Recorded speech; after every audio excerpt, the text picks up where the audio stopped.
Welcome to another episode of The Dissection. There's an important question that I think we need to ask ourselves as we think about this budget proposal and everything that is happening in South African politics. And that question is the following. Is the African National Congress making a huge mistake? Will Cyril Ramaphosa and Fikile Mbalula lead the ANC to the opposition benches? Because they are moving a particular way, and it seems as if they are arrogant about that risk or dismissive about that risk. And yet that risk is a very real risk. If you think about it, when George Bush Sr. was campaigning in 88, he had that slogan, "Read my lips, no new taxes." Then when he was president, he raised taxes and lost the next election to Bill Clinton in 1992. When Kenya attempted to raise the taxes in 2024, it led to the largest youth protest the country has ever seen. The popularity of the president tanked. The popularity of his party tanked.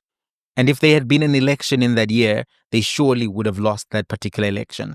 When the economy deteriorated in Ghana, there were a set of challenges such as high inflation, high cost of living, and then the government also increased direct taxes.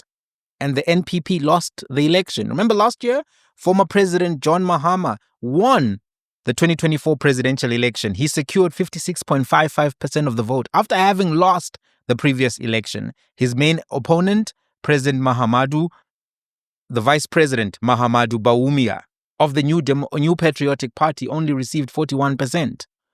They lost the election. Already the ANC is sitting on 40%. Unprecedented number. They went from 62, 57, 40. And now they are pushing through an unpopular tax change, the VAT tax change. Will this budget, this particular budget proposal, prove to be their end? I don't know. What do you think? Welcome to another episode of The Dissection. As things stand right now, there's a legitimate question about how will they pass this budget, because various political parties have expressed opposition to the budget as proposed by the Minister of Finance. Action SA, Democratic Alliance, Build One South Africa, Economic Freedom Fighters have all come out strongly against the budget. I want to mention the EFF because the EFF was used by the ANC as a negotiating tactic.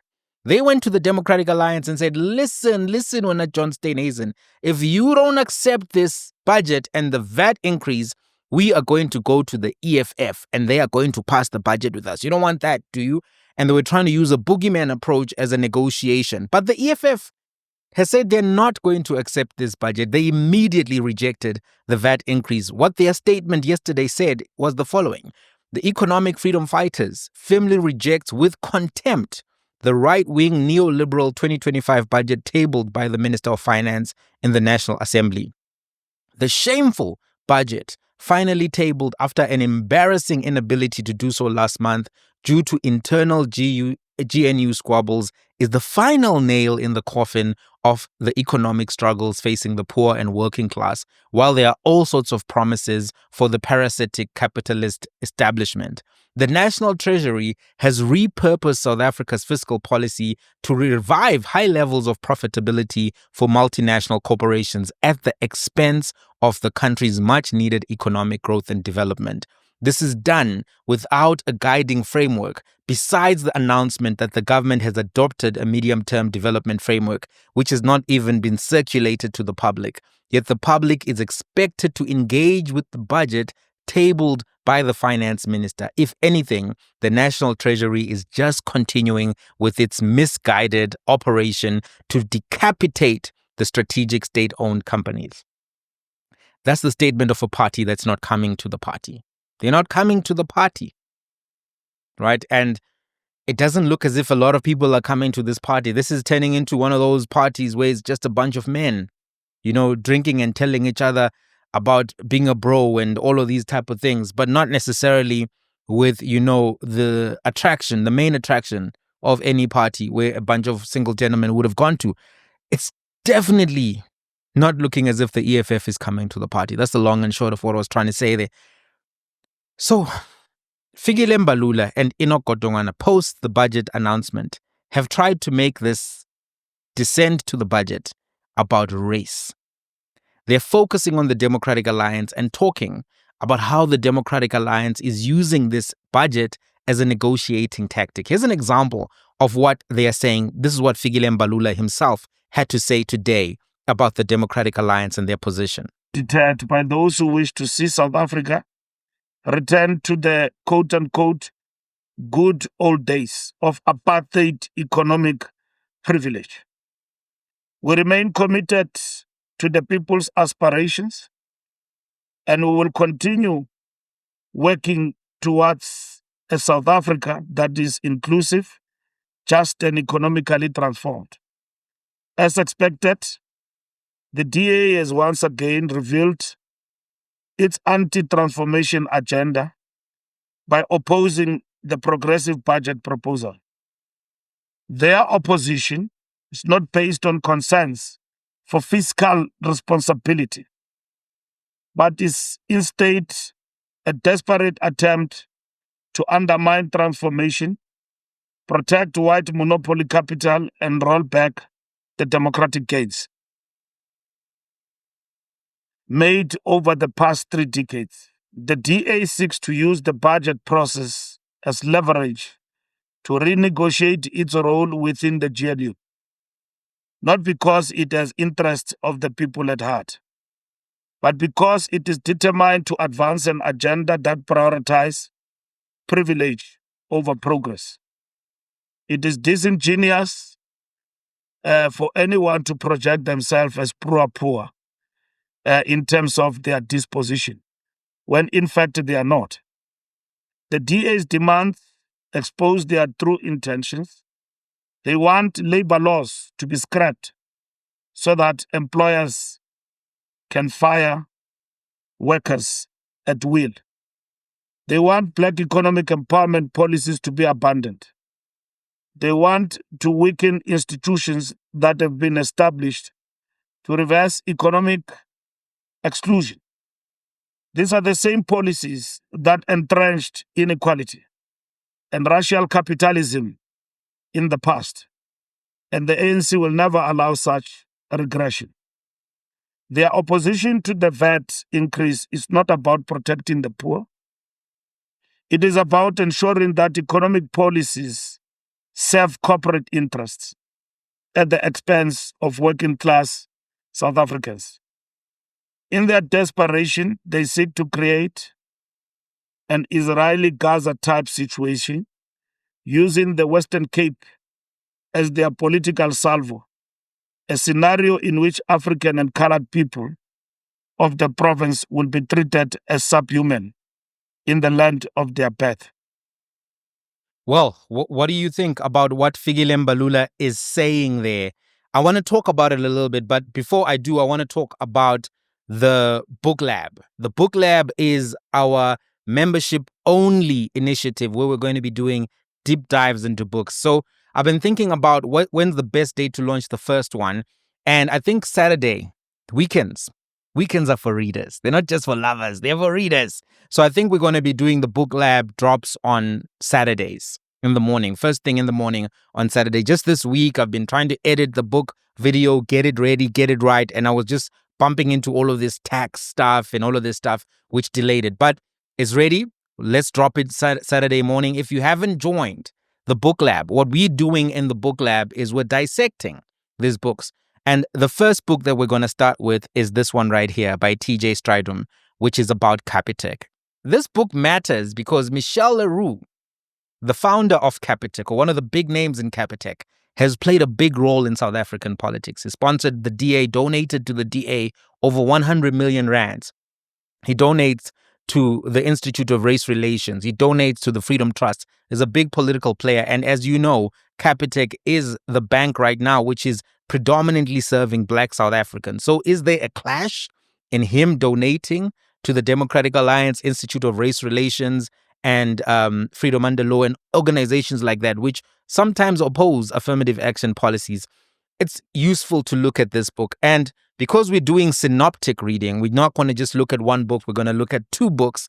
We're also going to see what information we can extract from this book here, Fortunes, around Capitec, the bank, and also around the billionaire community that arises from Stellenbosch, which is often referred to as the Stellenbosch Mafia. So these are the two books we're going to be looking at as a starting point: Fortunes as well as Capitec. It's an interesting dissection. You're going to enjoy it. And these dissections are helping us have a better understanding of the economy of South Africa, the current affairs of South Africa, the political dynamics of South Africa. My people perish for lack of knowledge. That's a scripture that I love because it speaks, one, about a problem, and two, about a solution. If you are suffering, you need to get knowledge, wisdom, and operationalize the knowledge and the wisdom into tangible outcomes in your life. So the membership is ready. You can log on to your YouTube on the laptop. You just go to Mighty Jamie TV, you press join. If you're using an iPhone, it's a little bit more complicated because Apple and Google don't get along. So what you do there is you have to log on to YouTube on your Chrome browser or Safari browser, then request the desktop site. Then you go to Mighty Jamie TV, then you press join. But look out for the video on Saturday morning. It's going to be exciting. I think Saturday is a great day. Saturdays are for readers. Saturdays are for readers. Readers are leaders. Let's get into it. So back to the Mbalula video. I really want to say this. And Fikile Mbalula, you have me defending the Democratic Alliance, something I don't do all the time, but you got me out here defending John Steenhuisen because I don't buy it. I don't buy it, sir. I think it's blasphemy, political krinkum crankum. I think it's just political mischief. Why do I say this? I think substantively what Fikile Mbalula and Minister Enoch Godongwana are trying to do is to manipulate the public using fallacy. It's an attempt at manipulation. There are two fallacies that they are using here. And if you're interested in fallacy, there's a great book that I recommend called Informal Logic by Ivan M. Copy, who passed away, and Keith Burgess Jackson, professors from the US on logic, on philosophy. It's a great book. So you see, what we do here, we don't just... we are referring you to theory, to the scholarship. Anyway, going back, let me get serious. Let me get demure. This is an attempt at manipulation. This is a classical appeal to emotion argument, and it's also a red herring fallacy. There's an appreciation that South Africa is sensitive about race, and that there's a perception that the DA is a whites-only party and a white party. So sometimes politicians will then lean into those perceptions to try to create animosity, division, and support for their position. So what Fikile Mbalula is doing here is actually ignoring the economic arguments, focusing on the race issue to try to get the black majority to side with him on the basis of our emotion against racism, as opposed to our economic analysis around VAT and the other hidden tax increase, which I'm going to talk about. The other fallacy here is a red herring fallacy. A red herring is a fallacy where we're having a conversation about one thing and then you try to smuggle in a conversation about another thing which takes us away from the main conversation. You want to go away from the main conversation, and if you succeed, we end up debating the wrong topic and we're not resolving the issue on the table. Right now, the issue on the table is the VAT increase and the budget and the other hidden tax increase that's there. Any attempt to take us away from that, right, through a tangent is an illegitimate way of engaging. So this is manipulation.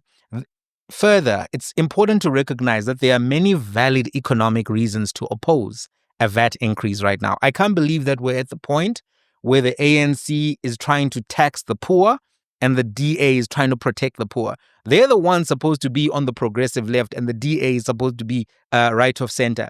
And it seems now the ANC is also right of center. It's going to become a problem for them in the local government elections and going forward. Right? There are many valid reasons to oppose the VAT increase. Yes, it's true. The DA opposes you on NHI, Bella, they oppose you on the Expropriation Act, but they also have a different economic worldview to you. And one of the things we asked when the coalition was being formulated is, how are you guys going to combine those worldviews? The EFF is correct when they bring up the point of there's no midterm strategic plan that has been presented. Maropini Ramaphosa, the minister in the presidency in charge of development and planning and all of that, she said monitoring and planning and evaluation. She said, listen, it's ready. We've got some compromises with the DA. We're ready to roll with the plan. There's no plan that's been presented. I didn't think that they would present a plan. It was important for that plan to actually be presented by the time the midterm budget policy statement was released, because that's really when the budget process really gears up. Before the budget is presented, there was no midterm plan presented there. The president had said they are done with it and it's going to be presented. We are now almost approaching 1 year of this coalition. There's no midterm development plan that has been presented to the public. It shows that there is no plan between the ANC and the DA. They have economic differences of opinion, large economic differences of opinion. So just saying, no, they are opposing us because of that and not because of NHI, Bella, and Expropriation Act is disingenuous. And we need to be aware of that and call it out when we see it. That's a yellow card right there, right? The attempt to make it also about the ANC and the DA issue is a trick aimed at manufacturing consent and getting the public to defend an increase that hurts them. Because it's not just the DA that's opposing this. Action SA is opposing this, right? The economic freedom fighters are opposing this. I'm not yet sure where MK stands. The Gwaza community, Gwazas! What's happening there? Nithini bafethu? Nithini ngale nto le ye-VAT increase? Nifunani? Cela nisitshele la kuma comments, which is translated to can MK Gwazists tell us about their position. Amabuto wese MK sicela nisitshele ukuthi nime kuphi kule ndaba, right? So we're going to need that clarification from the MK, but I don't think that it's genuine, that it's just an ANC DA thing. Trying to make it this false dichotomy of that there's one position, which is the ANC's position, and the other position is the DA's position. Therefore, you pick one and then we keep going, is an attempt to manipulate the public as well. And it's something that I don't think is persuasive as things stand right now. I don't think Mr. Mbalula is convincing anyone. And I wonder if this is going to help him in his political aspirations to become the president of the ANC. And maybe if he gets it, this will be the recipe for disaster for him and President Ramaphosa will be the ones who lead the ANC to the opposition benches because of this tax decision. So many unpopular decisions have already been made. But this one, in Kenya, they protested, but people may not protest in South Africa because of this and because of the way it's a 0.5 and the way that some people are not following all of the full economic dynamics, etc., etc. Some people are not even earning, so they're not going to be able to weigh in a way. But people feel higher cost of living. They know when their 100 rand is not going as far as it used to. 2022, 2023 were high inflation years. The inflation has come down. Food inflation still is high, right? Cost of living is high because electricity prices are going up. Add VAT to this electricity price increase. That's also gonna... Have you seen how many units electricity you get with 100 rands, 1,000 rands? It's not a lot of units. And as winter comes in, the units kind of like run a little bit faster. Even if you're not using heaters and you're using gas, there's just a presumption that because it's winter, you are using more units faster. So more people pay more during winter than they do in a month like February, even if they use gas for heat and are not using heaters in the house. So that's another thing. So I don't think Mr. Mbalula is convincing anyone. Are you persuaded by his argument and presentation? Right. There's something else that I want to discuss that you need to be aware of before we conclude the episode. Not only did this budget speech propose a VAT increase, there's another secret increase you need to be aware of. And that increase comes from something known as tax bracket creep. So I creep. Yeah. Remember the song? Tax bracket also is creeping. Tax bracket creep refers to a situation where inflation causes an individual's income to rise, pushing them into a higher tax bracket, even though their real purchasing power remains the same, right? This can result in people paying a higher percentage of their income in taxes, even though they're not actually earning more in real terms. Here's how it works. So basically, when you have inflation and then your company pays you an increase, which is inflation-based, right? Because salaries and wages often increase over time due to inflation. If the tax brackets stay the same, and they're not adjusted to inflation, that higher nominal income pushes you into a new tax bracket, right? And then this creates an additional tax burden for you. You are now paying a higher income tax, even though there's no announcement of you paying a higher income tax. Let's use an example. At the lowest level of personal income tax in South Africa, which is between 0 and 237,000 rands a year, you pay an 18% tax, right? The next level of tax, the next tax bracket is 26% of any amount above that 237,000 that you would have earned, right? So as a monthly income, that's a monthly income of 19,758. So let's do a quick calculation. Suppose there's an individual who's earning this 237,000 rands and then receives a 5% salary increase due to inflation last year. The new salary would then be 248,000 rands, which exceeds that 237,000, meaning that their extra income falls into the next tax bracket, right? Now, when you do the calculation, that new employee's salary has increased annually by 11,855, right? 11,855. They are now paying an extra tax of 3,000 rands due to crossing into the higher tax bracket. That's an example of bracket creep. Their effective tax rate has gone up from 18% to 18.4%. Do you see that? So this is what has happened in the South African budget as well. Inflation has pushed individuals into higher tax brackets. They're still actually suffering because that tax, those increases didn't really keep up with food inflation, fuel inflation, and, a variety of costs that have gone up, electricity inflation, if you will.